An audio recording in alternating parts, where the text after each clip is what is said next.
the future reference. So is that okay for everybody to record this meeting for today? Yeah, that's fine.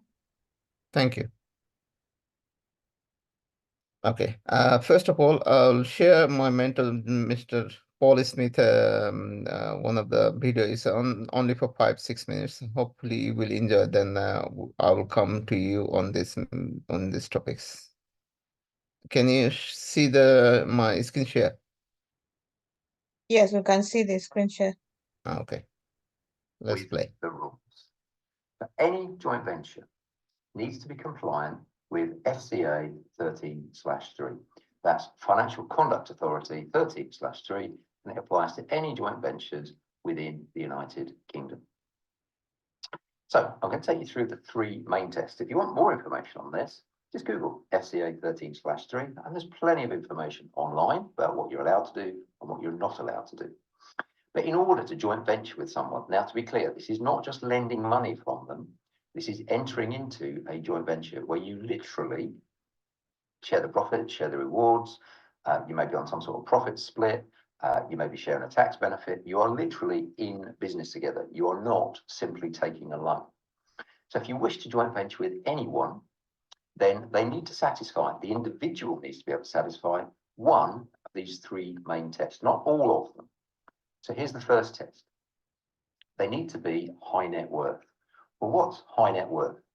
High net worth generally means that they're either earning £100,000 plus a year, or got £250,000, which is not in their home and it's not in their pension fund.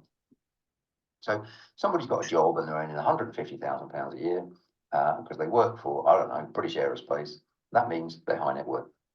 On the other hand, let's say they've got a portfolio of 5 buy-to-lets, and the equity in those 5 buy-to-lets is £500,000. Well, they'll be high net worth because they've got £500,000 of equity, but it's not in the home, the house they live in, and it's not in their pension fund. That wouldn't be allowed. So if someone can prove to you that they're high net worth, then you can joint venture with them. Secondly, perhaps they could be sophisticated. What does that mean? Well, it means they've made 2 or more unregulated investments. So investment property is not regulated. Residential property that you actually live in is regulated. So buy-to-lets, HMOs, service departments, these sorts of things are not regulated. Maybe they've made an investment in a crowdfunding site. Maybe they've made an investment in an unlisted security. So these are all different forms of unregulated investment. Now, if they are sophisticated, they will be able to tell you which 2 or more unregulated investments they've made. There's a requirement to audit your JV partners every year. So they either need to be high net worth or sophisticated. I've given you the 2 main tests for high net worth, and I've given you the 1 main test for sophisticated. So you would need to be able to prove and have records that on an annual basis, you went back and you got them to certify, you got them to send you an email or a letter or something. You're not expected to be the police. You don't have to go and get to the umpteenth level of detail. If they're telling you that they're earning 100,000 a year or more, or they've got £500,000 worth of equity, or they've made various unregulated investments, you need to check that every year, because just because someone was earning £100,000 a year working for, in my example, British Aerospace, what if British Aerospace goes bust or they get sacked or whatever? So just because they were high net worth when you started working with them doesn't mean they're still high net worth. So you've got to audit them, your JV partners, every year. And they've literally got to send you documentation. So if you want, you could ask for pay slips. You could ask for some sort of balance sheet for their property portfolio. You can ask whatever you want. Now, some people might find that intrusive. I don't. I find it professional. I'd far rather work with someone that knows the law, that knows the rules. And I want to make absolutely certain that you understand what could happen if you didn't make these investigations and if you didn't keep these records. If you do a joint venture with someone that's not high net worth or sophisticated and it goes wrong, the law is written in this way to protect people that are not financially sophisticated.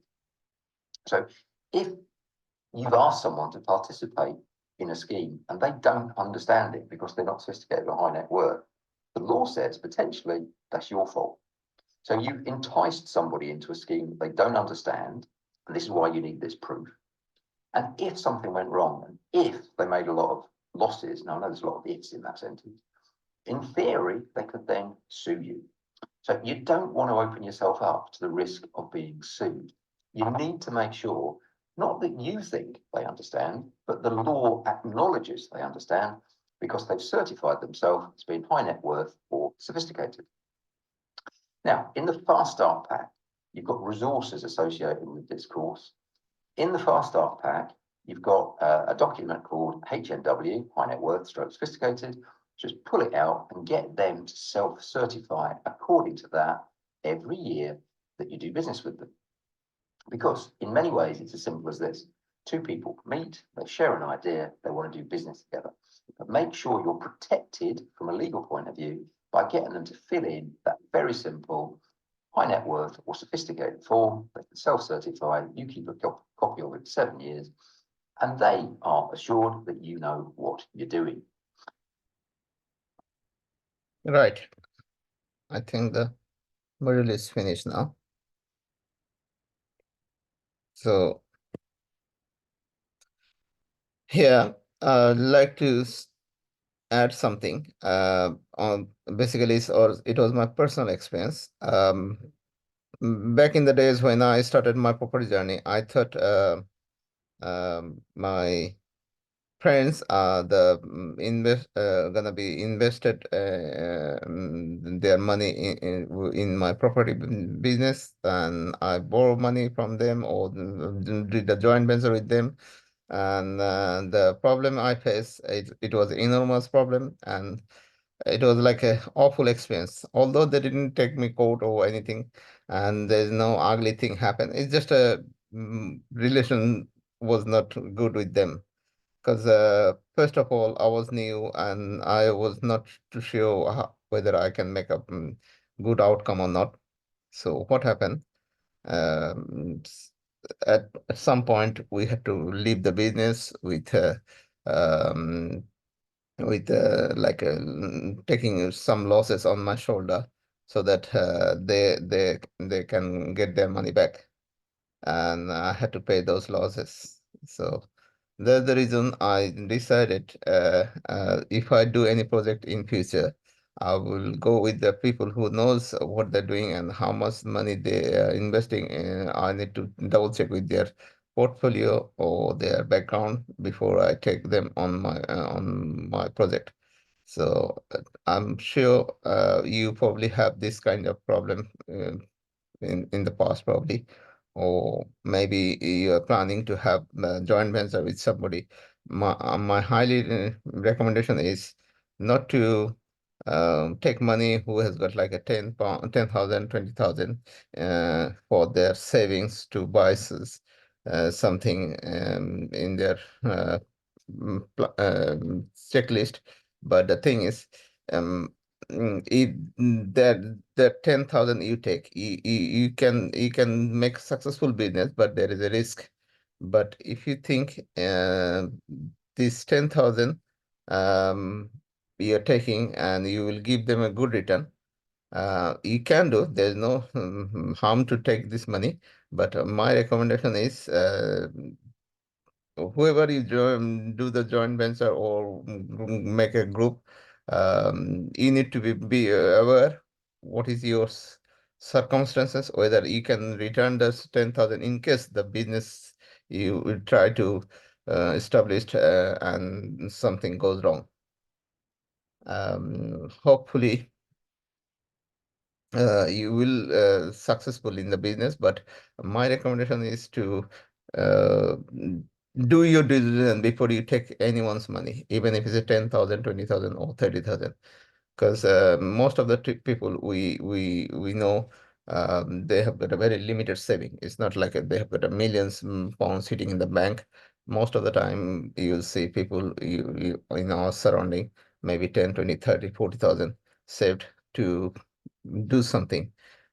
Maybe they are planning to buy a property or maybe doing a business, this kind of thing. So if you are not 100% confidence the thing you're doing, then my recommendation not to take that 10, 20,000 or small saving, because end of the day, if a person give you 10,000, he or she might give you a call every day, morning, evening, afternoon, to find out what's happening with their money, whether you are making a profit or not. Every time they will call you rather than helping you, then putting supporting ideas. They will frequently check you whether their money is secure or not. So yeah, this is the point I realized that I should raise you in the meeting so that you will know, having a group or friend or joint venture partner, what are the risks you're gonna face. Probably you probably face more nasty thing, but if you know in advance, then you will be little bit cautious with these things. Any questions so far? So on these topics, anyone? I'll unmute everyone. I can see some new faces. Anita, Anna. I think Edie came last week. I came last week as well. Anita Oh, came last Anita, week I as didn't well. see. Yeah. Sorry, Anita. It's okay. Anna, probably. Anna. Hi, I'm good. I'm just listening hard. Oh, thank you, Anna. Is it your first time you are in the meeting? Yes, it is. Yes. Ah, Yeah. okay. Ah, good, good. I can't come My half name is full. Ashif. I'm sorry. It's fine. It's fine. Don't worry. Okay, okay. Yeah. Any questions, Pauline? Sarah, I can't see you. Oh, she's gone. Yeah. Probably. Can you hear me? Yeah, I'm in. Oh, you're in. Okay.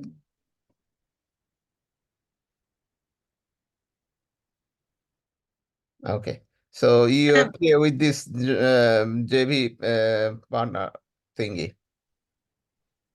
Yeah. Okay. Okay. So now next thing I will show you something with the auctions basically. It still is from Mr. Paul Smith basically. I'm not giving you something new.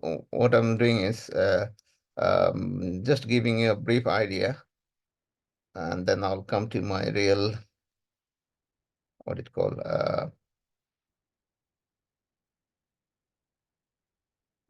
the real meeting, which is mostly like a, if you are intend to do some like a auction, what are the strategy or what is the method you can apply to approach to the seller? Because you might skip the, the going into the what do you call, the auction house, where you will face thousands of people competing for a few properties. You can avoid those competition rat race, and then directly approach to the vendor, and then you get your property with a better deal. Because when you go to the auctions, you are fighting, for example, maybe 10 people bidding for one property, and you are the number 11. So it's like a kind of rat race. Whereas if you know the property you like, I'll tell you how to find those property. Then rather than fighting with 11 people or 10 people, then you can directly put offer to the vendor table, and vendor can't say no. Because when you talk directly to the vendor or the agent who is dealing with the property, and if this, because their ultimate target is to sell the property. And so whether it's through the auction or through direct call or message or email or direct approach, that's not their main concern. Concern is to sell their business property. So if you offer in such a nice way so that they can't say no to you, so they will happy to give you the property rather than waiting for the auction day. Because auction day, for example, I want to sell a property, and my property is on the auction in 10 days time. Why shall I wait 10 days if I get a customer right now? And if I go to the auction, what is the chances to get my property sell? There's a 50% chances my property is not going to sell, or maybe something happened. I couldn't attend the auction, or something wrong with in the family. So when I go to the auction, it could be no for me. So as a seller, my chances is 50-50. Whereas if I get a customer right now and the customer paying me everything what I want, then why not? So kind of thing. So their view. Give me 1 second. Let me find it. Can I ask a question? Yes, of course. For instance, if the property goes to auction and it did not sell, Mhm. can I then go ahead and contact the whoever is Seller, in seller, private? yes, you can do that. I'm coming to that point. You can contact the seller prior to the auction event, and that is my main objective. How to contact the seller before you go to the auction, because auction you are just competing with many people. Whereas if you contact the seller prior to the auction, what will happen? As because not all the seller will agree with your offer, but some cases the seller is willing to give it to you the property before they go to the auction day or auction house. The reason is their main concern is, as I said, their main concern is to sell the property. They're not worried what is the method they're using. So whether it's prior to the auction or in-house, auction house. So I will play this video for the time being. Then I'll come to you with more my personal experience and some ideas, especially how to approach the seller, because there's some method you can apply where you can really secure some fantastic deal without going to the auction house. Okay, so let me play this video first. So here we go, let's Sorry. absolute basics of auction. Now, sometimes auctions can be reasonably basics because just, look at how many people are in that auction room. Some of the busier, bigger auctions might have as many as 1,000 people in the room. And some people are terrified that if they go along to the auction and just scratch their nose, they're going to buy 3 houses. No, there's a process, there's a procedure. And I want to make sure that by the end of this module, these next 2 lessons, you've got a good understanding of what the basics are, the do's and the don'ts, and the ins and outs of bidding at auction. And of course, in these days of technology and innovation and all the rest of it, far more auctions than ever before are online. You can sit in the comfort of your own home behind your keyboard. You've got nobody staring at you. But anyway, here we go. So what are the absolute basics? Well, it's pretty difficult to go along and buy from auction or sign into an auction website if you don't know where they are. So but it's as simple as this, as it often is. If you want to find out where your local auctions are, then do something in Google as simple as put property auctions Yorkshire. Now, why did I put property auctions Yorkshire? Well, because I live in Yorkshire. So, wherever you live, just do a little basic search, and feel free to stop this and do it now. Just jump onto Google and just Google property auctions and then your county or even your town or city. And that search, property auctions Yorkshire, brought back many, many, many searches. The one you can see at the bottom there, Auction House West Yorkshire. I believe there's around 50 auction house, and this is kind of a brand, it's a franchise, right the way around the UK. I'm very friendly with a number of the franchise operators, the owners of Auction House. So you'll get a feel for who are the reputable ones and who are the ones that engage in a bit of sharp practice, just by talking to some of their people, just by registering them and just see how they treat you when you interact. So next question you need to address is, do you want local auctions or do you want local property? Because there are hundreds of auction sites, websites and firms across the UK. And if you individually register with them, it's going to take a long time. And just because something's going to Sharks property auctions in Bradford doesn't mean the property is in Bradford. Very often, the property will get sent to an auction that is out of area. There's all sorts of reasons why people get send property to auctions out of area. Many people from the regions, like me, for instance, if I want to get a really good property for really good price for one of my properties, I'm probably going to send it to Allsops in London, because people in London tend to look at property out with London and think, and they almost buy it because for them it seemed really cheap. It might not be. It might be a very full price, but because it's only £200,000 or whatever, and because they in London can't buy anything for £200,000, it just seems cheap, and they'll very often will get much higher prices if we send the same property to a London auction than we would if we sent it to a local auction. So, that's not an exhaustive list of reasons why people do it, but it's just a reason why people do it. And if a property is being auctioned out of area, always just sort of cock your head sideways and do that extra little bit of due diligence and try and understand, even ask the auctioneer. If the vendor could just explain, why is it not being auctioned within the local area? Now, we've had it for perfectly legitimate reasons. We've actually got two property portfolios. We've got a property portfolio in Scotland, where we lived for 20 years, west coast of Scotland, very lovely place up there, still got quite a few properties up there. And we once bought a 3-bedroom, going back a few years now, a 3-bedroom, semi-detached house, which was, 2 miles from our house. And we knew it very well. And it was a repossession through, at the time, the Bank of Scotland. And this is probably, what would it be, 2010, 2011? Just to give you a different example of why people do this.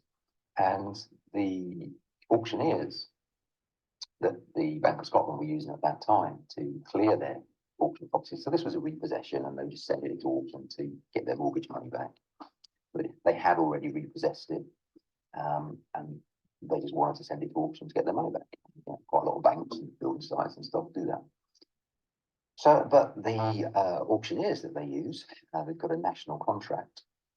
So that one was sold in London. Now, much though we wanted to buy that particular property, and we actually bought that one for £90,000, spent about £15,000 on it, and then we sold it for £160,000 6 months later. So, without going through all the numbers in sort of gory detail, we bought it, did a little bit of work on it, made it, fixed it up, and then we sold it for £70,000 more than we paid for it.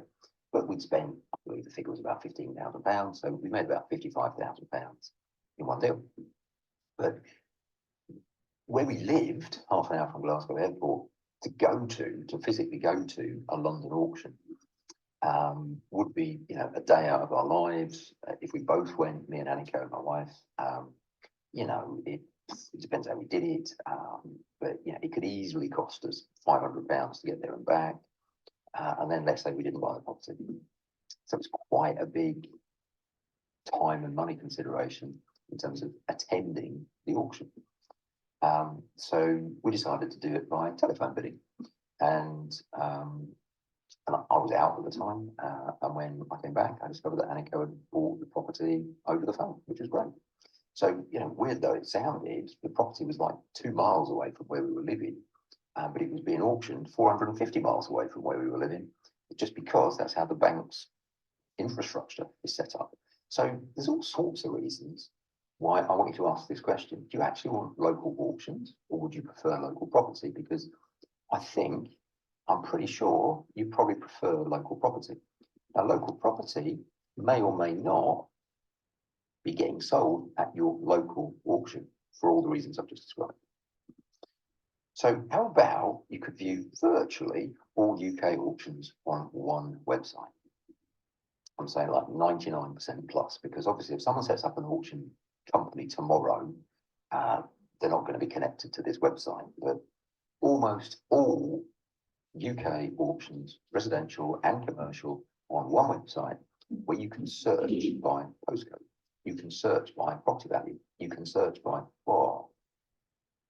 50 plus different criteria, to make sure that the properties that you're looking at auction are highly relevant to you. They're in your price band, they're in your strategy, they're in your geography, as opposed to they happen to be at a particular auction house. Well, if you like the idea of that, here it is. It's called EIG, or to put it in longhand, the Essential Information Group. So, and I mean, I'm not a salesman for them. I'm just saying, you know, this is my account. You can probably see if you've got good eyes that I've signed in there. Top right, my name, Paul Smith. So I've used them for years. So why would they say that you should use them? Well, it's complete information on virtually all UK property auctions. Saves you time when searching through hundreds of websites and catalogues. You can research every property's history. Has it been sold before? How much did it make? Because I like to be particularly careful that if something's being offered in the auction for, I don't know, £200,000, it wasn't offered in the auction last month for £100,000. So just trace the history of it. Have a look at, has this property been to auction? Yeah, if one property has been to auction 4 times in the last year or something, that would indicate there might well be a problem with it. Find comparable properties and what it was sold for. So it's a very, very data-rich tool for you to use. Something that I particularly like about it is that you can set alerts on particular properties, and then, for instance, it can tell you automatically send you an alert if a particular property or properties didn't sell at auction. So you can search future auctions for stuff that's coming up. We can search past auctions for what's called unsold lots. You know, this is just the very basic stuff that I'm getting you ready to go to your first auction. But I hope you find it useful. So 35,000 properties come to auction every year, offered by hundreds of auction houses nationwide.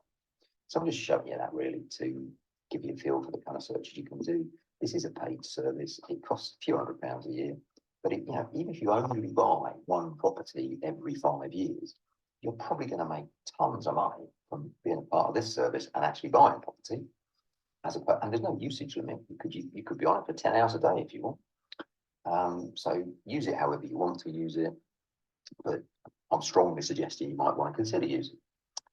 So just to give you an example, I did a regional search here. So you can see in the search bar there, I put Yorkshire and Humber, because that's just my part of the UK. And you can see from the date I did it, I did this, I think it was on the 1st of June, but you can see it actually ran over the pages of, you know, where the auctions were and what time they started. And you can see they're all online. So you don't actually need to leave your office if you don't want to. But you can see just over, before it scrolled on to the next page, you can see 1, 2, 3, 4, 5, 6, 7, 8, 9, 10 auctions in what, 15 days, just in Yorkshire. So, you know, auctioning or property auctions is a very busy industry. And I don't see any sign of that declining anytime soon. You can see all the names of different auctioneers there. But I thought just to, you know, whet your appetite and give you a feel for the kind of stuff that we're going to be talking about, I'll just drill into an example property. So I went to a particular auction. So this is the one Mark Jenkinson and Son. The auction date, the 9th of June. So by the time you're watching this, this will be history. But yeah, I recorded this in June 2020 and I'll update it from time to time as things change. This particular auction started at 2 o'clock, or will start at 2 o'clock when I'm recording. Has started by the time you're watching, probably. There's just 13 lots in it, so not many. And so here's what a typical auction lot sheet might look like. So this is just a little small regional auction. And you can see actually most of these properties are in Yorkshire, some in East Yorkshire, some in South Yorkshire. But if you just look down that list, they're all actually in Yorkshire. So this is a local auction. So they've got the addresses, and then look down the income. So if there's got any income, this pulls it all together. So for example, the second one on that list, 10 Hopewell Vale, Barnsley, £50,000. That'd be a little house, probably a 2-bed terrace or something like that. And it's bringing in £5,100 a year. So that'll have a tenant in it, paying, 400 and whatever pounds a month. 11 and 11A Main Street, Rotherham. You can see that one's £85,000 plus, and it's got an income of £6,000 a year, which is nice and easy to do in your head, isn't it? It's £500 a month. But if we drill into one specifically, if you can see property number 12 on that lot, just get the picture out of the way for a second, you can see it's 81 Wood Road, Sheffield. So I've just drilled into it a little bit to give you the feel for the types of due diligence you'd want to do before you go to auction. So 81 Wood Road, Sheffield, there we are. £110,000 plus, currently no income, therefore extremely likely it's vacant. So depending on what you're doing, but if you want to buy tenanted properties, you can. Or if you want to buy vacant properties, so you can do them up, sell them, remortgage them, you can too. Just before I go on to show you the particular property, can you see in the middle at the top there, it says funding available on these lots, click here. Now, all of these websites have got specialist funding providers. So we'll cover it later on, but most auction properties, you need, well, as soon as the hammer goes down, you've exchanged, and you've then got 28 days to complete. And that's fine if you've got cash. But even then, you need a really good solicitor, because most solicitors, if you just go to a normal high street solicitor, they'll screw it up. There's a fair chance you're going to lose your mortgage, your deposit, sorry. If you need to get a mortgage, so say, for example, you've got deposit, the deposit for an auction property that you've got to pay on the day is typically 10%, but we'll cover that in a lot more detail. Then it's really important you've got specialist firms that can get short-term loans in place, or maybe bridging finance. But all the auction sites pretty much have got direct links to brokers. So I'll show you a few later, but if this was a live web page and you clicked on that one that says funding available for these lots, click here, that would then take you through to one or more brokers, or even direct to finance houses that specialize in providing auction finance. So anyway, we'll come to how you pay for it and everything later on. But if you click on that link on lot number 12, it says 81 Wood Road, Sheffield, you'll see it's been offered on this auction, which is the 9th of June, at £110,000 plus. That is the guide price. Now, within an auction, you always have a guide price, because obviously people bid, so no one knows what it's actually going to go for. In theory, it's a reputable auction house. The reserve price, so in other words, once it hits the reserve, it's now on sale. And you'll actually hear the auctioneer say something like, this property is now on sale, as he acknowledges a bid, which tells you, if you're in the room or you're on the internet, that the property is now gone past the guide price. So in theory, the reserve should be 120, 121, whatever it is. But of course, there's no upper limit, because if someone's determined to buy that property, they're just going to keep chucking money at it. It could go for any amount of money, couldn't it? So, but what they're effectively telling you is, don't bother unless you're serious and you've got at least £110,000 of cash or mortgage or whatever. So they're giving you a guide. Now, the essentials of what you need to do here is you need to be able to do a comp, a comparable. And if you don't know how to do comps, you really need to go and do the Property Investment Fundamentals course in this series of online courses. It's extremely dangerous for you to go buying properties unless you're capable, with a high level of confidence, of working out what it's going to be worth, not after you've bought it, but after you've bought it and typically done it up. Now, for this particular property, I've kind of done it for you, because I've gone and found the record of what Next Door sold for. Now, Next Door is an identical property. This was in July 2019, so it's a relevant comp. Because if the comp had been July 2012, because you do get some streets where properties just don't change hands very often. So it really has to be in the last year, ideally in the last 6 months, to make it a relevant comp. And it needs to be the same type of property, because in the same street, you can have a 5-bedroom house and a 1-bedroom flat, and clearly that's not comparable. So it needs to be a relevant comp. So just as a basic starter for 10, if you Google sold prices and put the postcode in, so obviously I had the postcode from that particular property in Sheffield. So if you just Google sold prices, put the postcode in, you can find Rightmove sale prices. This is literally next door. If you look to the left, you can see an identical property, number 81, that's going to the auction. And you can see it sold in July 2019 for £146,000. So, potentially that one's a good deal, because the next part of your due diligence would be, and again, we'll talk about it, what's it actually going to cost you to do it up? Because buying it is one thing. You've then got the auctioneer's fees. You've got some big booby traps you need to watch out for that I'll tell you all about. You then probably need to do a bit of a refurb on it. But, let's say you bought it for 110, spent £10,000 on it, and suddenly it's worth 150. Well, that's quite an interesting deal, isn't it? Because you could probably, if you had the cash, you could probably buy it for cash, refurbish it for cash, and then mortgage all your money back out. So that is a highly relevant comp because it's next door, like literally next door. But the unknown here that we can't do online is, well, what do I have to do to it once I've bought it? Okay, now, if you're interested in finding out more about the Essential Information Group, because so many of our customers, so many of our students use Essential Information Group, what we've done is we've negotiated a free 14-day trial for our students. So there's a link in the exercise section at the end of this module. You just click on it. That form will come up, which is headed up. Right. I think it's enough for this bit. The reason I play this clip,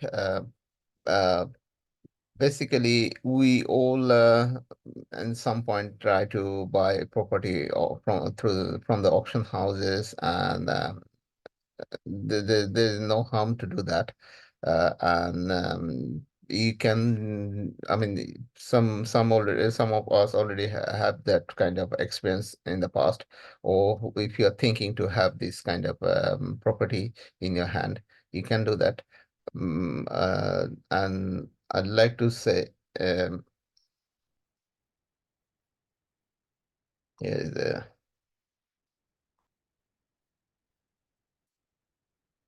some of the like creative idea you can apply. Yeah. Can you see this questionnaires on the screen? Yes. Yes. So yeah, these are the idea I'd like to share with you before you buy the property from the auctions. My suggestion is rather than going into the auction house, why not we buy the same thing, same property directly from either from agent or vendor. Vendor means landlord or seller.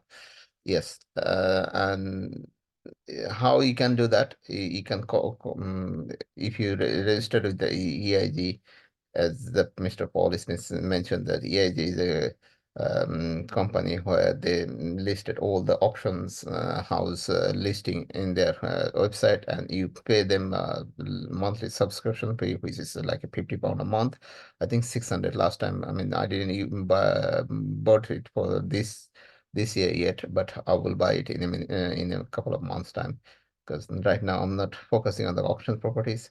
So hopefully by March I will have it, because it's a very handy tool. It give me loads of information about the property regarding any part of the UK, and I do get some queries from my client time to time. Oh, can you find me a property in South London, East London, North London? So this gives me very like a helping hand kind of thing, I would say, to find the property exact location where my client is looking for, because I don't need to go one by one all the auction houses to scroll down all their listing. rather than going every single auction house. What I do, as because I have that tool in on my laptop, I just search the postcode, and I see the list of the auction properties on EIZ, and then from there I can see which auction house is holding this property on the auction. So it's kind of thing. So my question is, if I can buy the property before I go to the auction house or before I go to the auction days, wouldn't be better? Of course it is. And what are the question you can ask?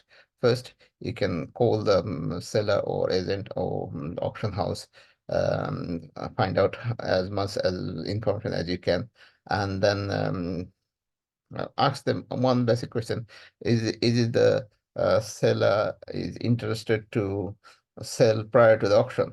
And if not, all the seller will say yes, they will, but 30-40% seller, they will say yes, they are happy to sell their property prior to the auctions. So once you know this seller is willing to sell the property prior to the auction, then you get the target seller. So you extract the seller from the list.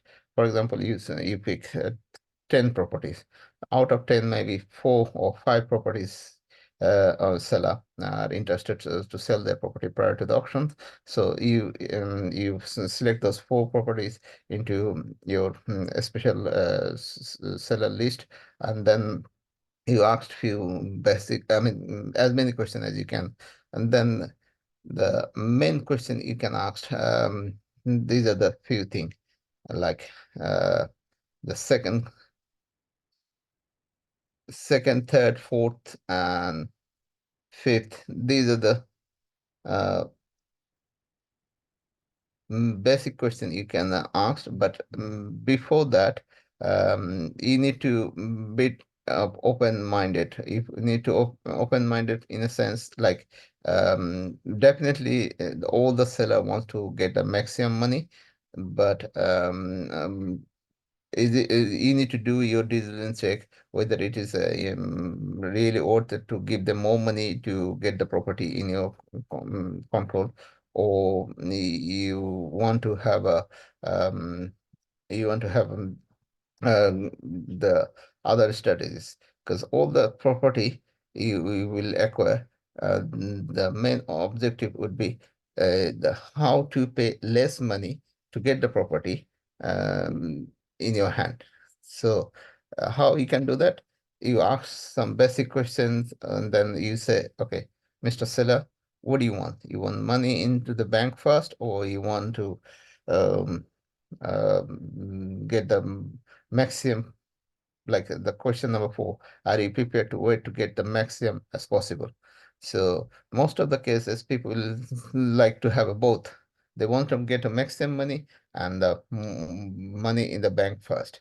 But as you can see, there's a or, means you can give them a choice at the beginning, whether they want the maximum money or they want the fast money. If they say, I want the first money, then you can say how much. If you say, if they say, oh no, I need the maximum, then you know that this seller is not worried about the completion, sale completion, because sale completion, most of the time seller are not, if they say I need a maximum money, so means you can take a advantage here to get the sale process quite longer, because if you go to the auction house, as soon as the hammer goes down, you have a 28 days. First, you need to put the deposit down within the 24 hours, and then you go to do other thing like a building insurance. You need to take the all the liabilities, because in case anything goes wrong, the seller or auction house is not going to take the responsibility. For example, you bought the house in the auction day and you didn't do the insurance. So what will happen next day? Probably somebody put a fire on your property and the whole house got burned. you will be the liable, not the seller, because seller is already sold the property officially. So although it's not completed yet, still you have to wait for 28 days to pay the remaining balance, but still the property is on your name, so you will be liable to take the responsibility from the burned down property. So same thing, 28 days, you need to arrange the remaining money. Although you pay 10% or 15% deposit on the day when you go to auction house, but after that you have 28 days to complete the process. But when you contact to the seller prior to the auction, and when you ask these questions, and if the seller say yes, they can wait, then you don't need to rush for 28 days. You can say, oh, can I pay you 10%, 20%, 30%, and remaining balance can I pay you in 1 year time? So see, so for example, if your house is like 100K and you pay 20,000 on day one, and then you take a time like 1 year, and within the 1 year time, you're not paying any money to the seller. You just pay the 10 or 20,000 as a deposit money. You use 1 year time, and within 1 year time, you just do the refurbishment. And then once you've done the property, you go to the bank and get your mortgage or your finance ready. Then you take the money and give it to seller. So because of your strategy is very smart, you don't need to spend too much money into your investment. So and the other thing is the maximum time when we start the property business or property journey, we either run out of money or we don't have much money. So our main objective is to not to use our own money, or maybe as less as possible. So yeah, so these are the strategy you can use. So you can ask the seller what are the lowest you can take, and still you'll be happy. That is one thing is negotiation. When you deal with the price negotiation, you don't need to squeeze their money, because most of the time I prefer to pay more money, but I prefer to take extra time. In that case, I get advantage. Yeah, I pay maybe a little bit 10, 20, 15,000 extra, but I get more time, so that I use that time to raise my finance or do the refurbish, so that I can add value to the property price. And then I go to the bank, I withdraw the money from there and then pay the seller. So in a sense, I am kind of saving up my uh, cash to spend for buying this property. And I will share with you some other. Let's go back to.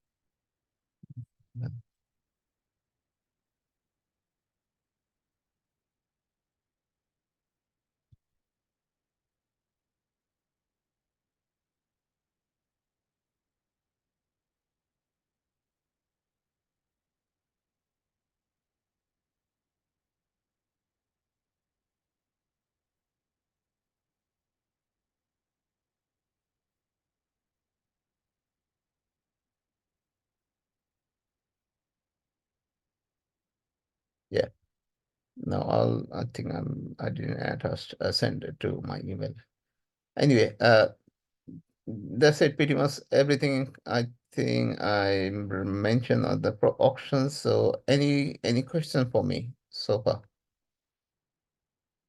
Yes, I want to ask you one question regarding the essential information group, Yes. where you can get all the properties on the auction for a particular postcode. Can I use this as well if I'm doing deal sourcing Mm-hmm.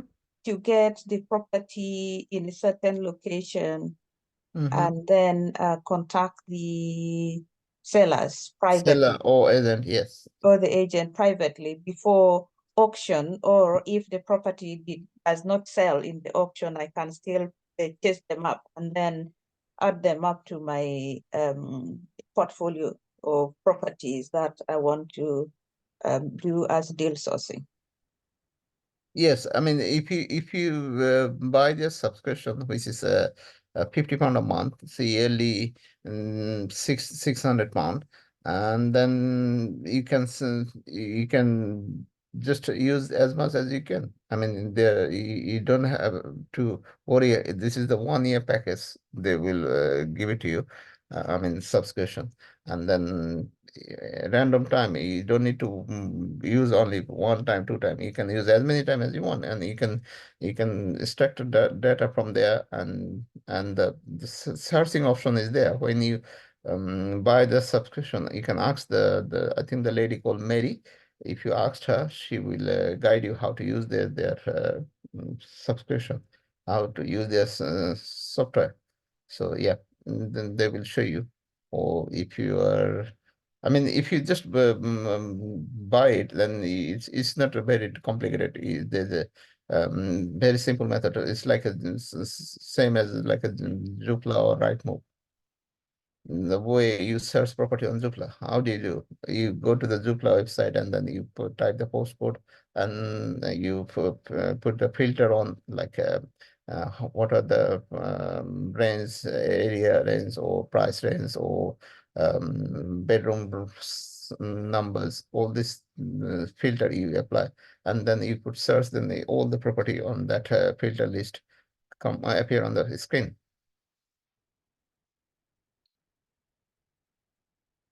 Anything else? Yeah, the second question, if I subscribe to this site, do I still need to use Nimbus? Oh, that's another thing. Nimbus is a different thing. As EIG is a different thing. EIG is mainly focused on the auctions, whereas Nimbus is more connected with the land registry map. Yeah, like more like a land registry. So when you use the Nimbus, Nimbus is like a what are the property, who are the property owner, where the property location, what is the property like market value, what is the traffic, what is the Nimbus is different. It's completely different. Auction, the EIG is mainly focused on auction.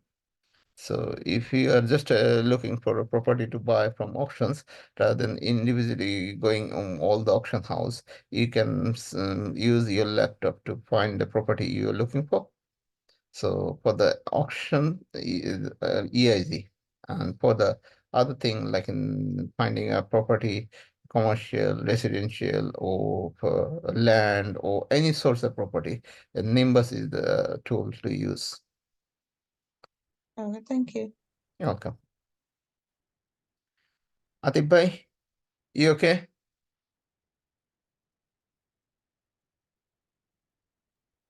Yeah, I'm okay. Yeah, I'm just listening. Okay.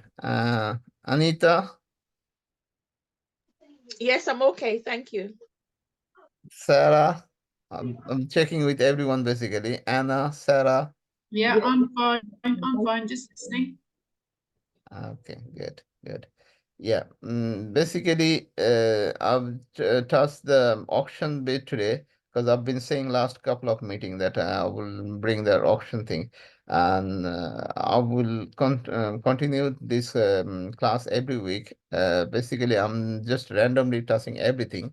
If anyone wants to know more thing individually, one's module, like if you want to learn more like a auction house, or more like a deal sourcing, more like a buy to let, HMO, commercial properties, I can do a separate class where I'll just dedicatedly allocate that time only for the commercial, or whatever the topics you choose.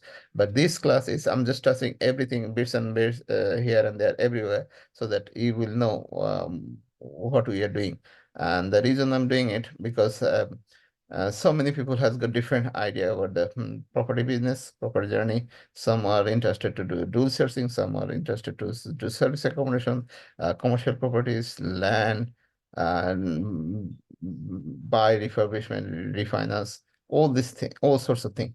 So I'm happy to help you guys. And um, I'm not saying I know everything, but as because I've walked many route, and I had a really some good and bad experience. Mostly like a bad experience, but I have some good experience as well. I made money, I lost money, so I made a friend, I made a enemy as well. I mean, some people still think I'm a crook or something like that, which is not true. I try to help them, but the thing is, because of lack of knowledge, lack of information, I screwed up with those project, and I end up losing money, and I end up paying loads of money to them as well. So yeah, so I don't want you to go to that route because of the lack of information or lack of knowledge. So my advice is get educated as much as you can on your target section sector, and then start doing it. At the same time, don't just get all the information then you start. You can slowly start, but my main objective is not to lose money, because that hurts very much, painful when you lose money, and especially our age, we are all like a grown up people. We are not a young kids. Okay, mom or dad will pay us. No, we have to pay ourselves. So if we lose money, means we have to pay that money. So my objective is to help you guys to pick the right strategy rather than blindly jump into some project and then losing money. And this class will continue every week, Monday, between 7 to 8:30 maximum, or maybe a little bit more. If we have any question, I'll happy to answer all those questions. And next week, I'll probably cover some buying strategy. Like today, I just taught us how to approach the seller. What are the questions? What is the method? How to find those sellers, off market deal mainly. Basically, later campaign it called. How to approach to the seller. There's a plenty of options people use, but mostly people use like a the property which is already on the market, so that everybody knows which property is on the sale. I prefer not to go that route, because people who knows that property on sale, um, mm, they're not only people who knows this thing, and they're not the only people maybe approaching to the seller. But if is the property not on the sale, it's still the seller is not decided whether they're gonna sell it, and you approach the seller in the right time, then you are like eliminating all the competition. You're just only buyer, and the seller might give it to you, and you can do a really good, fantastic deal, or structure the deal in a way that you don't pay any money, or maybe a very little money. So those kind of thing I will uh, bring next week in a meeting. And thank you for the meeting, for joining meeting today, and hopefully you enjoy. Any questions so far for me? Yeah, can I ask one, please? Yes. You know these numbers. Do you know a property filter? Yes, it's a basically it's a quite a data intense software, and you need to it takes time. It takes time. It's not like a within 1 hour or 2 hours you will know everything. It takes time. I bought it, and then I had to use it for a good 3-4 months to get used to all the information.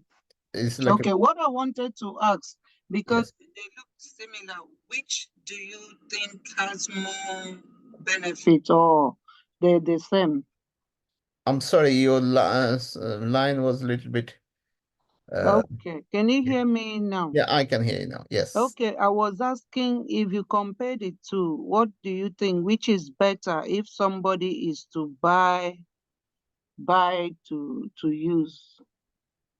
They Nimbus, they give you like I think it's 2 weeks or 4 weeks, 28 days or 14 days free use. I mean, you can try free a couple of weeks. Then if you decided you don't want that, then you don't need to. Or you can buy 1 month subscription, which is £180. And then if you think, okay, it's not the one you want, then you can cancel the subscription. But I prefer to have a 1 year because I don't know. I mean, today probably I don't have any client. Maybe tomorrow or maybe next month I get a client who is looking for a land or commercial property or residential property. So Nimbus is a very handy tool. For me, £1,400 yearly subscription I pay, but it's a very useful tool for me. And I'm happy to pay that 1,400 because one deal, for example, if I find a one commercial property and that commercial property is because of sourcing fee is quite hefty. So if I sell that commercial property in 1 million, and if I say I'd like to have a 2% or 1% sourcing fee. So guess what? How much money? Okay, 10,000. 10,000, thank you. 1 million. So 10,000, is it big money? Of course, it is a big money. And how much money I'm paying to the Nimbus? Only 1,400. So remaining 8,600 I'm keeping from one deal. How about if I do 10 deals in a year? The rest of the 9 deal, I don't need to pay any money because I paid already 1,400 from my first deal. So same thing. So any tools I use Nimbus or EIZ or some other tools, I will mention this in future. So all these tools I use. I don't think, okay, this is my expense. I think this is my investment because yeah, beginning you have to pay those money, but think about the income you will generate. Think about the profit you will gain. Because of these tools, you have access to property all over the UK. People might live in Birmingham or Manchester or some other part of the um, country, and you don't know that area very well. So how are you going to find the right property for those people who contacted from far away? Like you might have a friend in Scotland, and they said, "Oh, can you find a property for me in Scotland?" And you've never been to Scotland, but because of the system or because of the tools you have, because of the software you have access to any property in UK. So we can use those tools without being in Scotland.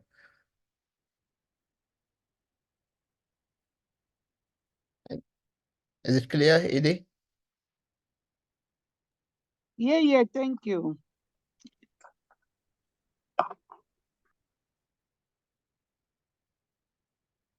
Atif Bhai? Yes, brother. Yeah, I'm just listening into. Yeah, it's Yeah. much. I want to have a look at that platform. I'll have a look at that platform tomorrow and see the auction sites. Yes, I mean it's a very handy tool to be honest with you. And as you can see, I think I'll share with you one of the screen. Can you see this postcode?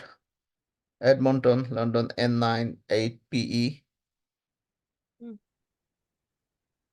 Guide price is 210. Although it will be in maybe like a 250 or maybe more. And I practically went to that property. I took the pictures from the property and I did some research on this particular property. As you can see, this property is in a very bad condition. Everything is falling apart. Can you see? It's very tiny skin. Can you all see? Yeah, Yes, we see. we can see it. Okay, so it's a very old condition, and this is in North London, and the price is 210. Although I think it will, if it is go to the auction house, it will go easily 250 to 60 or maybe 280. But I prefer not to go to the auction house.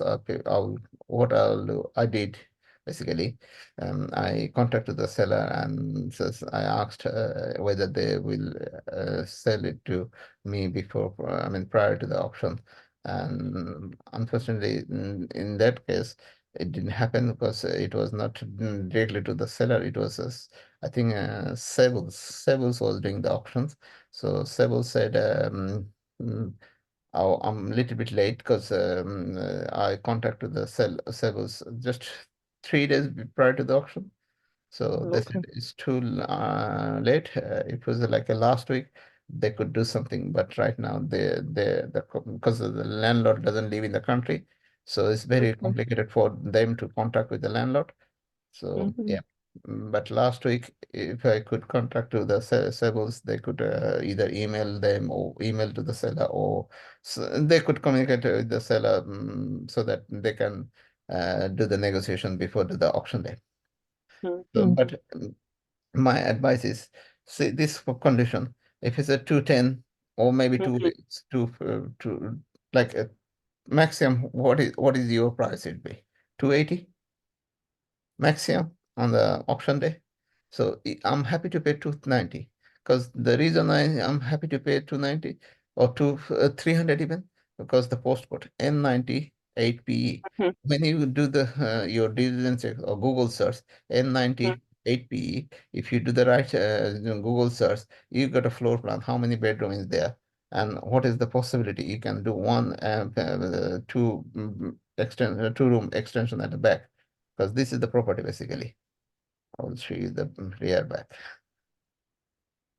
Yeah, I think this is the one. This is the pictures. See, there's a you can this is the back, so you can do extension here, and on the top another room. So 2 room easily you can do extension, which is cost you probably another 50, 60K. So easily this property will go like your refurbish cost will be like a, if you buy it 300 and your refurbish cost is like a another 100, 120K. So 420 max, but this property you could easily sell 600. Okay. Would you 600. need planning permission for the extension? No, but if you don't go crazy extension, then you don't need that. Up to 3 meter to certain property, you can do up to 6 meter. 6, yeah. Okay. And you're not doing a crazy in extension like a loft extension, all these things. So, and recently there's some law has changed, permitted develop. There's something you can do changes without gaining planning permission. It's called PD right, permitted develop right. So you can use those tools. I mean, with this method, you don't need to get the planning permission. And even if you need to get a planning permission, I checked the neighbor houses and I found all of the neighbor house they did the extension. So there's no way you can't get the planning permission. If you Permission. all the neighbors has got an extension, and if you apply it, no, council will not say no. They will say yes, you can do that. And how much the planning cost will be? Maybe 10, 15,000 pounds. Okay. So easily you can make 100, 150K without going to the auction. It's because you know the property, you do your diligence, you check, you do your local search, like how much property value in this area, and 9 PE. Mhm. And if you the policeman says how you do your diligence, you check the next door neighbor or in the same road. If you type the Mhm. postcode, how much the property is selling in that area. Selling for. Yeah, all these tools you can use from the right move Joomla to find out what is the exact price of this area property. So once you know the property, you're happy to go for it. And an auction house, there's a certain rules like, for example, you bought the property from the auction house, you didn't do your diligence check, and there's a clause, a small clause, tiny clause in the legal pack. It says this property has got a rent error for 2 years.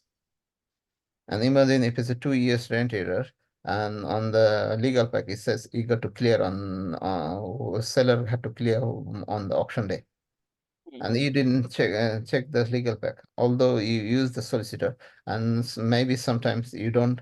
If you are legal expert, if you don't notice that it's a tiny clause in the legal pack, what will happen? You end up paying another 20, 30, 40,000 pounds for your silly mistake. Because 2,000 rent a month and 2 years rent errors, which is 24,000 a year. 2 years means 48,000. You end up paying 48,000 because your negligence on the legal pack. You didn't go through every details in the legal pack. So there's a high risk here. Whereas if you negotiate the seller before the auction day, you don't need to have this because you're not legally binding with this legal pack, Auction, yeah. because auction house are involved when you do the go to the auction, and they will stick with the legal pack and all these things. When you approach to the seller directly, you're not getting involved with a third party.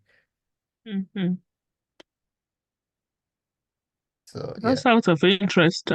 This auction, I assume, has already taken place now. Yeah, it's gone. This property is gone. Okay, But just out of no, I interest, you mean, know how I'm much. just giving you the example. There's a plenty house.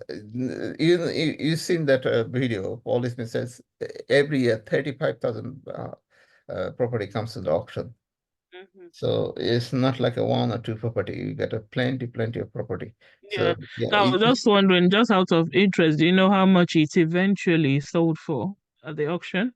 Just out I of have no interest. clue because I didn't No go to the clue. auction. Okay. Because I try to Okay. avoid the rat race, all kind of rat race. Okay. I don't want to go with the competition with others Of for course. one property. Because if you know what you're doing, you don't need to go this route, to be honest with you. Okay. Because it's a, I mean, there's no harm to go auction, but I feel it's very uncomfortable for me. I had to fight with somebody for silly reasons. If I can find a similar property or similar opportunity in different way, why shall I go this silly competition? Ashay, Yes, Sarah. even when you buy prior to auction, you still have to pay the auction fees. The auction house, they will charge you some like their fees, which is 1,500 or 1,200 or maybe 2,000 maximum 2,000, not more than that. So yeah, that's not a big money when you thinking you're gonna make 100,000. 2,000 is it a big money? No. No. So same thing. Because obviously you got the information either from EIG or from auction house. Whoever is involved, either you pay EIG's fee or you pay auction house fee. You pay their fees. These people are not charging you millions. They are charging their basic fees, and they are giving information, right information. So I'm happy to pay these people. To be honest with you, I'm not in fact. I like to have a good relation with this type of people who can find me deal rather than estate agent, because estate agent, they are also a middleman, and they are also charging a big money, because in fact they are increasing the property value. Sometimes some of the estate agent, when the landlord approach the estate agent, they say, oh no, I can achieve more for this property, and they pumped up the price, and in a way you end up paying more than the normal price. Can you pay them more money so that next time they give you a good deal? Is that Estate agent, you mean, or the auctioneers? No, they are not emotionally attached to any client. For them, everybody is same. Because you don't need to bribe them. You don't need to. This is not the right way to do it. The thing is, you need to build your expertise and knowledge, to be honest with you. You need to find see everything in a different lens. And the ordinary people think, oh, people will give me the deal and it will come to my lap and I will make a money without doing my own due diligence check or without doing my own research. No, not really. You have to do your own due diligence. You need to gain your knowledge. You need to become expert by reading, by doing, by following, copying, all these things. And then after a few times, you will become such an expert. You don't need to bribe anyone, basically. Not a student, not a auctioneers. In fact, the thing, the thing I'm sharing with you, all this experience I gained by doing loads of mistakes though, and some of the thing I learned from these mentors like a Paul Smith, or I have another mentor, Jonathan J, and some other people. I learned from them basically because they have got years and years and years experience, and I just have paid some money like 10,000 or 20,000 or 30,000 and gain their experience. I copy from them. And there's a saying, if you want to be expert in any field, you need to work 10,000 hours. Yeah, 10,000 hours. Yeah, 10,000 hours, which is if you divide it 8, or yeah, 8, it will be like a 3.5 years. If you dedicatedly spend 3.5 years in any field, you will be national expert. But there's another shortcut. You can become a national expert without spending 3.5 years. It's just simply paying a mentor. Pay some money, 10,000, 20,000. You gain all the experience, whatever your mentor have. But you need to choose the right mentor. There's loads of gurus, property agent, property mentors, but I find Mr. Policy is the one of the top. I'm not advocating them. You can go to the Simon Joshi, Samuel Lead, all the other gurus, but I did my research in a way so that I do less mistake. So I'm not saying others are bad; they are good, maybe. But I search on the YouTube who has got a longest, the biggest follower, who has got a more subscriber, who has got a more student. So I found Mr. Paul Smith is the highest subscriber, followers, student numbers, everything. So I pick Mr. Paul Smith.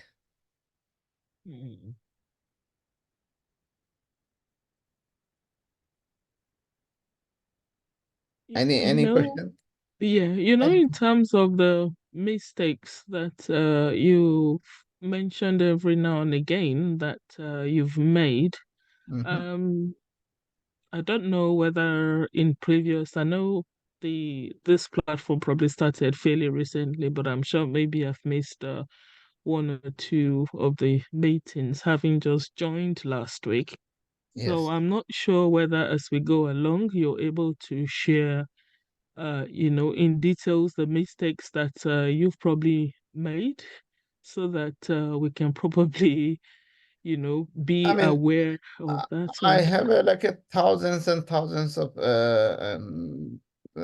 like a mistake as well, Mistakes. but Oh my God. some of them I don't want to discuss because it was really embarrassing. But some of them, Oh, okay. if I think is really important to share with you, I'll definitely share with you. Yeah, fair You enough. can. I mean, and the thing is, it's no harm to share with you, but some of them are like really embarrassing. I was really naive and I was really don't know what I was doing it, and then I end up paying hell of the money. Yeah, because I guess some of us are also in that kind of shoe, obviously still learning. We're still on the learning curve. No, we I all mean, one learning. thing. I'm also learning. I'm not saying I'm a guru or I'm a Mm, mentor. I'm just still learning. I'm just doing this mm, meeting every week so that I can mm, build my network. In case if I see you AD are ready for my project, I can offer you AD. I've got a project. I'm doing a commercial project in mm, this area, or I'm doing service accommodation. Are you mm. interested to join in with me? That's it. I Oh, don't have any yeah. intention, hidden agenda that, okay, in pieces, I'm gonna ask you money for this course. This course is free, completely free. I'm not gonna charge you. It's every week I'll run this meeting as many week as I can, to share my experience, share my knowledge with you, and I can learn from you at the same time, because you have some experiences, and I can learn from your mistake as well. Yeah, because a good thing that I've picked up tonight is what you dropped in that session regarding the auction. Yes. That in the legal pack, although I'm Oh, usually legal pack. weary, Yeah, you need to have a legal pack very and that thoroughly bit checked. where you Whether, mentioned about rents, that the rent arrears, yes. it's something I'm like, oh my God, that Yeah, would be basically when such an you expensive mistake. yes, yes, yes. It is So, expensive mistake. Basically, when you first check the property, you do your basic desktop search and all these things. But the main important thing is the legal pack. If you are not a legal expert, pay a solicitor £75 or £80 or £100. Get some solicitor help. in your power team and make a good relationship with them. Ask them, okay, I'll give you job, regular job. Can you give me a package every month? I'll give you like a 10 property. If you are like you want to be an auction expert, you want to be buy property from auction, a regular basis, then make a relation with the solicitor, pay them like a 50, 60, 70, 100, whatever the price they charge. Give them like a 10 property a month or 20 property a month. It's too much. If it's a 20, then give them a 10. Or if it's 10 2 months, give them five property a month, pay 500, and then ask them to brief you all this legal pack. And after 1, 2, 3, 4 months, you'll see, most of the legal issues in the property, because when they brief you, they will say, oh, there's a problem in here, there's a problem there, you need to check this property, land registry, this, that. I mean, all these things, when they brief you, because you're paying at the beginning, 2, 3 months, 500 or 200. Then you gradually, basically, you are learning some legal terms. And I'm not saying you're gonna be a solicitor, so you're gonna be a legal expert, but in that particular sector, like a auctions sector, you will be expert in after 3, 4, 5 months. So then you don't need to rely on 100 all the time, the solicitor. Of course, you will use the solicitor. It's not a Eventually. harm to use the solicitor, and it's a safe side to you have a solicitor in your property all the time. Yeah. It's £75 or £100 for one property, but because you don't know, sometimes some of the savvy, some of the very crook sellers, I would say, and they try to put a very tiny note, very small tiny note That's right, yeah. in the legal pack. And Yeah, legal the pack small sometimes prints. it's like a 20 pages, 30 pages, 50 pages. And you've probably gone through all these pages, but you didn't see a tiny written in there, oh, the seller is liable to pay my court fee, which is 30,000. You don't know what is the court fee. Is it maybe your legal fee? No, court fee means there is some charge on the property. Maybe neighbor complain about the something happened in the past, or some sewerage damage, or something happened, wall crack, any kind of problem, and that goes to the court. The neighbor won that case, and the charge is still on the person name. On the So he property. sold that property, and he slightly mentioned on the legal pack in some corner in a tiny handwriting. The seller is liable, the buyer is liable to pay my court fee. So you end up paying that 30,000 because of your mistake. That's it. Also, Let me ask, what if in a scenario where your solicitor miss out on those small prints and it ended up costing you 50 or 60,000 pounds? How can that be addressed? Solicitor are very good at their job, especially when you know the solicitor is not a newbie in the market. If the solicitor, definitely, I will recommend you to find a solicitor who are reasonably experienced in the field. It means, I mean, if they okay. If they're in the field for like at least good 5, 10, 20 years, they are quite expert. So you can Atif bhai, you can go. Thank you, and see you next week. I'll send you the link. Okay, thank you. Yeah, thank you, brother. Thank you. Yeah, no problem. Thank you. Yeah. So what I'm saying is, if you hire a solicitor in your power team, you can check their background. How many years have been there in practice? Are they new solicitor, or have they done any auction property in the past?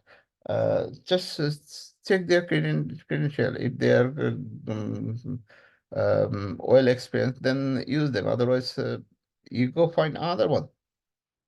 Don't stick with the like somebody who has been just in the practice and he hasn't done this thing before. So find another one. Find another one who's dealing with this kind of thing many occasions. So when you ask them, oh, have you done this one before? How many clients you have on auction? What are you good at? Can I rely on you? This kind of question you can ask straight away. You're not getting favor from them. You're giving them favor. They're the one who will get paid from your pocket. You have to pay them. So you're kind of hiring some expert in your part team to help you. So, and that help is not free, and they will get paid for that. So yeah, of course, you can hire them with your due diligence check whether they are competent enough to deal with this matter, and then definitely you will check their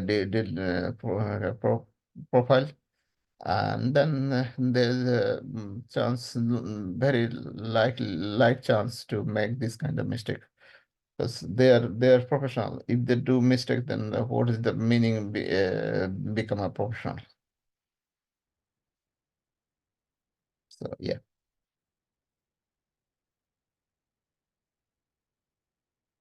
Any question? Zafar bhai, you okay? Yeah, I'm okay. Thank you so much for your time. Yes, I'm okay. Thank you. Thank you. welcome. Thank you. Thank you.